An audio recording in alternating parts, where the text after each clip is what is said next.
महिला सिपाही की खून से लथपथ बॉडी फर्श पर पड़ी थी। किसी ने बेड से चादर उठाकर बॉडी के ऊपर डाल दी थी। पते की बात यह थी कि उसका हस्बैंड कमरे या आसपास कहीं नजर नहीं आ रहा था। बेड पर महिला सिपाही की वर्दी और एक बैग पड़ा हुआ था। नीचे फर्श पर 1 मीटर के इर्द गिर्द में सिंदूर बिखरा पड़ा था। वर्दी पर लगी नेमप्लेट से मृतका का नाम शोभा कुमारी पता चला। और तो और वर्दी के पास ही 2 देसी कट्टे पड़े थे, जबकि नीचे फर्श पर एक कारतूस का खोखा पड़ा था। पुलिस ने इसी से अनुमान लगाया कि हत्यारे ने इसी कट्टे से गोली मारकर इसकी हत्या की होगी।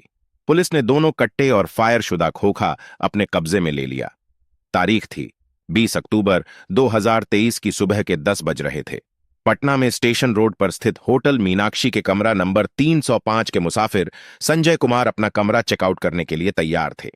उन्होंने रिसेप्शन पर फोन करके मैनेजर को बता दिया था कि एक बार आकर वह कमरा चेक कर लें, वह रूम छोड़ रहे हैं। मैनेजर विकास ने कहा कि परेशान न हो, मैं अपने कर्मचारी को कमरे में भेज रहा हूं, वह चेक कर लेगा। फिलहाल थोड़ी देर के लिए कमरे से कहीं जाएगा मत। कुछ देर बाद कुछ सोचकर मैनेजर विकास कुमार किसी और को न भेजकर खुद ही कमरा चेकआउट करने तीसरी मंजिल पर स्थित कमरा नंबर 305 की ओर लिफ्ट में सवार होकर पहुंचा। जहां लिफ्ट थी वहां से कमरा नंबर 305 करीब 5 मीटर दूर पश्चिम की ओर था। वहां गैलरी से होकर जाना होता था। उस गैलरी से होकर मैनेजर जब आगे बढ़ा तो देखा कमरा नंबर 303 का दरवाजा अधखुला था। भीतर कोई हलचल होती न देखकर मैनेजर विकास कुमार को कुछ शक हुआ तो वह कमरे में दाखिल हुआ। कमरे में महिला सिपाही की नग्नावस्था में खून से सनी बॉडी फर्श पर पड़ी हुई थी। उसकी वर्दी बिस्तर पर पड़ी थी। होटल मीनाक्षी स्टेशन रोड स्थित कोतवाली थाने में पड़ता है। मैनेजर विकास ने फोन करके घटना की सूचना कोतवाली थाने के इंस्पेक्टर कौशलेंद्र सिंह को दे दी। घटना की सूचना मिलते ही वह आनन फानन में कुछ पुलिसकर्मियों के साथ घटनास्थल की ओर रवाना हो गए। घटनास्थल पहुंचकर इंस्पेक्टर सिंह ने सबसे पहले कमरे का मुआयना किया। पता चला कि कमरा 19 अक्टूबर को किसी गजेंद्र कुमार यादव ने अपने और अपनी पत्नी शोभा कुमारी के नाम पर बुक कराया था, जो जहानाबाद जिले के काको थाना क्षेत्र के दमुआ गांव का निवासी था। इसके बाद इंस्पेक्टर सिंह ने जिले के सभी वरिष्ठ पुलिस अधिकारियों को यह जानकारी दे दी थी। घटना की सूचना पाकर एसपी वैभव शर्मा, डीएसपी कृष्ण मुरारी प्रसाद मौके पर पहुंच गए थे। मौके से मृतका का हस्बैंड गजेंद्र फरार था। इससे यही अनुमान लगाया जा रहा था कि घटना को अंजाम देने में उसी का हाथ होगा। पुलिस ने कार्रवाई पूरी कर लाश को पोस्टमार्टम के लिए जिला अस्पताल भेजवा दिया और अज्ञात हत्यारे के खिलाफ हत्या का मुकदमा दर्ज कर लिया और गजेंद्र की तलाश के लिए एक पुलिस टीम गठित करके जहानाबाद भेज दी। खोजबीन करती हुई पटना पुलिस 22 अक्टूबर 2023 को काको थाने पहुंची। काको थानेदार अजीत कुमार के साथ आरोपी गजेंद्र के घर दमुआ में दबिश दी। गजेंद्र घर पर नहीं मिला। बताते चलें कि गजेंद्र यादव के पिता रामाशीष यादव पहले गांव के चौकीदार थे। उनको कैंसर हो गया था। वे ज्यादातर बेड रेस्ट पर रहते थे। रामाशीष ने बताया, साहब, वह मेरे लिए कैंसर की दवा लेने के लिए 17 अक्टूबर को दिल्ली चला गया था और दवा लेकर 1 से 2 दिन में आ जाएगा। पुलिस ने बताया कि वह अपनी पत्नी की हत्या करने के बाद फरार है। पुलिस द्वारा बहू की हत्या की जानकारी मिलते ही घर में कोहराम मच गया। घर में रोना धोना शुरू हो गया। फिलहाल गजेंद्र के न मिलने पर पटना पुलिस जहानाबाद से पटना खाली हाथ वापस लौट आई, लेकिन काको थाने को उस पर कड़ी नजर रखने को कह दिया। करीब सप्ताह भर बाद यानी 28 अक्टूबर 2023 को पुलिस ने कैंसर से पीड़ित पिता को हिरासत में ले लिया। पिता को पुलिस द्वारा गिरफ्तार कर ले जाने की सूचना किसी तरह गजेंद्र तक पहुंच गई तो उसने 30 अक्टूबर 2023 को जहानाबाद की अदालत में आत्मसमर्पण कर दिया।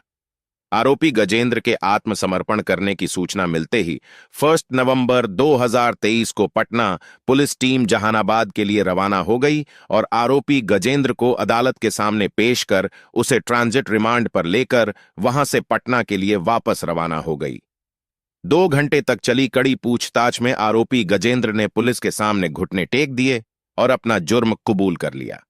पुलिस द्वारा पूछताछ में इस हत्याकांड की जो कहानी सामने आई, उससे यही पता चलता है कि शोभा ने अपने हाथों खुद ही अपनी बदनसीबी की दर्दनाक पटकथा लिखी थी, जो इस तरह थी।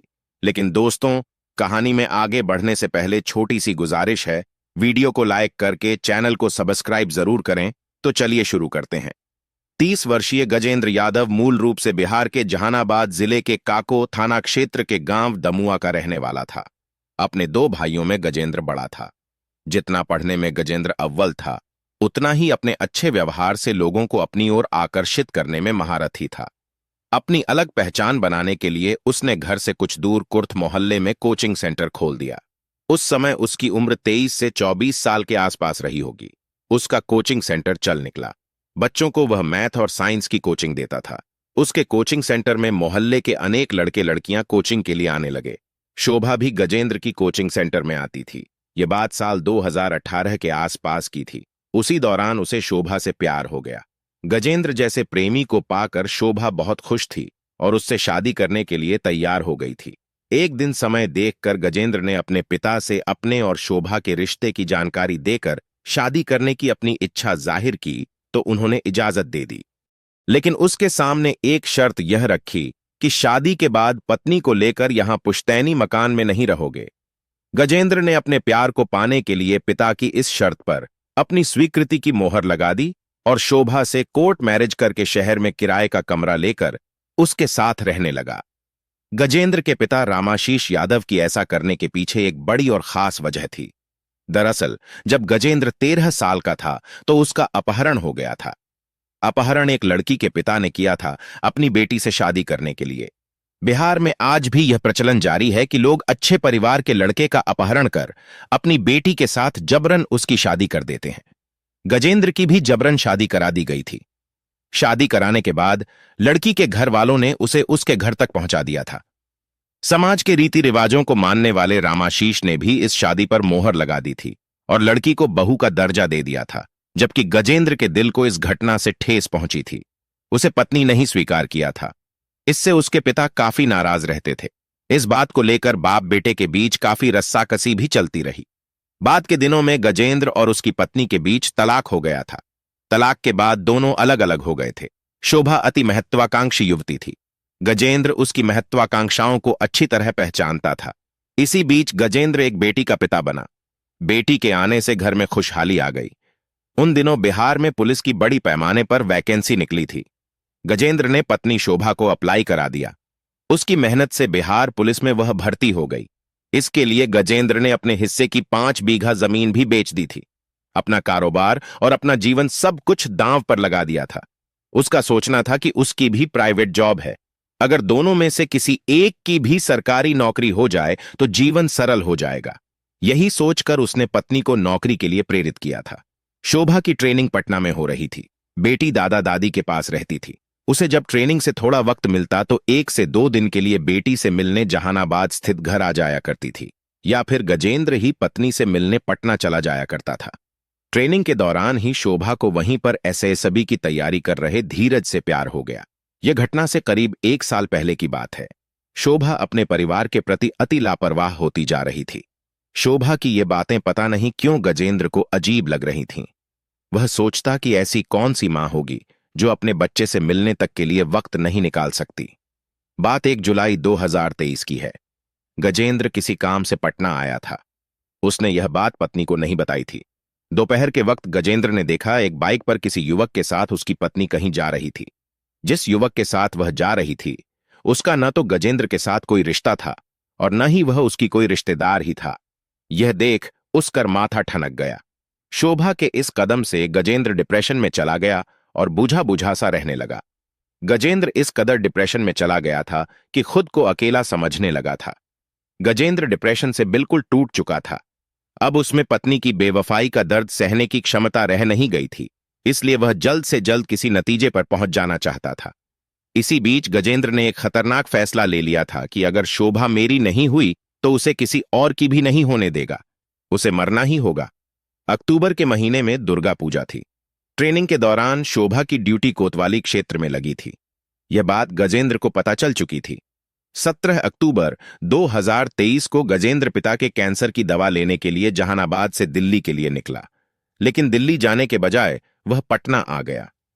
बेटी को उसने छोटे भाई की जिम्मेदारी पर छोड़ दिया था। 19 अक्टूबर को वह पटना आ गया।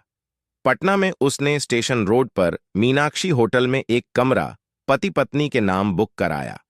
उसे ठहरने के लिए कमरा नंबर 303 मिला। उसके पास एक पिट्ठू बैग था। उसमें एक जोड़ी कपड़ा रखे थे। उन्हीं कपड़ों के बीच लोडेड 2 देसी तमंचे रख लिए थे। रात में जब वह घूम फिरकर होटल लौटा तो 9 बजे के करीब उसने पत्नी शोभा को फोन किया और उसका हाल चाल लिया।